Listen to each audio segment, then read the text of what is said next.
and welcome back to Jacob's Toys 5-minute figure reviews. Please do like, share and subscribe if you're enjoying the channel. All support is very much appreciated.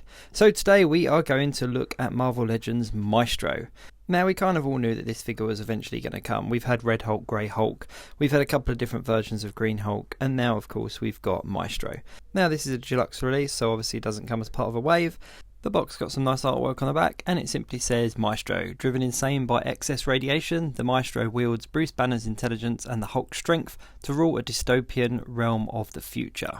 Now, while we get Maestro out of the box and have a look at the inner card, just give you a little bit of background on the character. So he debuted in The Incredible Hulk Future Imperfect, which came out in December 1992, and he's actually a banner from the Earth 9200. Now, in a nutshell, there was a big nuclear war and it killed off a lot of the other heroes, but the Hulk's powers became much higher because of the increased radiation. And obviously, because all the heroes had died, he collected up a lot of the things for his trophy room that he's become quite famous for. So, looking at the figure itself, comes with 2 open hands and 2 fist hands. And if you actually have a look at the head sculpt, it's a really nice sculpt. From what I can tell, it's a new sculpt. Obviously, it's not the same as the other Hulks that we've had. And obviously comes with a big beard and wavy long hair. Now there's obviously a bit of criticism because the hair is in like a windswept look, but actually out of the box I think it looks quite good and not as bad as I originally thought it might. Now it's got the shoulder joints as well, the shoulder, so that he can move his shoulders back, and this has been kind of a staple part of all of the Hulk releases, and so you're able to get him into some nice poses. The only problem with the forearms is much the same as the other Hulks, they don't go much past the 90-degree angle. However, this does allow for you to still get some nice poses for him. Let me just play around with him and you can see there's sort of some kind of tyrant looking pose there. So yeah, all in all, not a bad figure at all. It's obviously the same as the Hulk sculpts that we've had before. So the feet, the ripped trousers, the chest, the arms, the gauntlets that he's got on here are removable, as well as the necklace around his neck. So essentially, if you took the gauntlets off and his head and neck, then it's just another Hulk. However, the green colouring on him is slightly different to some of the others, so I will get those for a comparison so that we can have a look. But all in all, for what he is, he's a pretty decent figure. If you're a fan of Maestro, then obviously he has various different looks. I actually debated swapping out the bare feet for some boots, like the Juggernaut boots, but I might do that a little bit later. So having a look at the ATF Hulk next to him, as you can see it's exactly the same body mould, but it's a very different green, shade of green completely.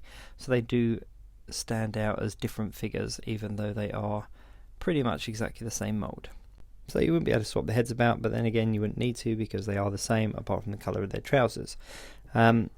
Overall, I mean, the ATF Hulk is definitely my favourite version of the Hulk that we've had.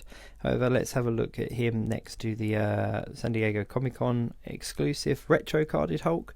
And again, this is a different shade of green and a slightly different shade of trousers.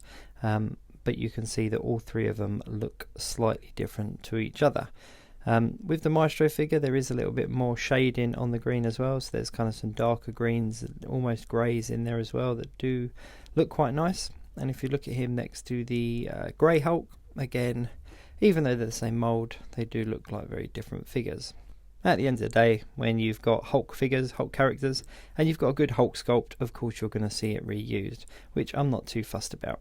My only criticism is on this ATF retro carded one, the kind of toenails and fingernails have got a slightly different shade to them that we've not seen on the other figures, and it would have been nice to have got this on the Maestro figure. So just taking a quick look at these gauntlets a bit closer, you can see they're not fixed, same as the necklace, so you can take them off when you pop the hands off. And you can remove them or put them on a different Hulk figure if you wished. Now, when we first got this Hulk mould, I did actually make a custom Maestro, and here he is. All I did was just kind of sculpt on a bit of a beard and a bit of hair and gave him a bit of a wash so that he looked different, and obviously painted the trousers different as well. However, I do prefer the official release to my custom when I've got them side by side, so I can officially retire this now and use the body for something else.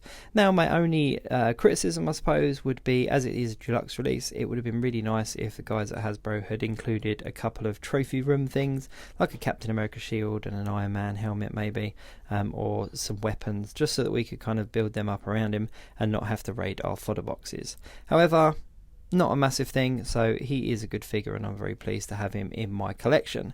Do recommend you pick him up if you're a fan of Hulk or Maestro, because you will not be disappointed. If you're enjoying the channel, please do like, share and subscribe. As always, all support to the channel is very much appreciated. But yep, I'll give him a solid 8 out of 10.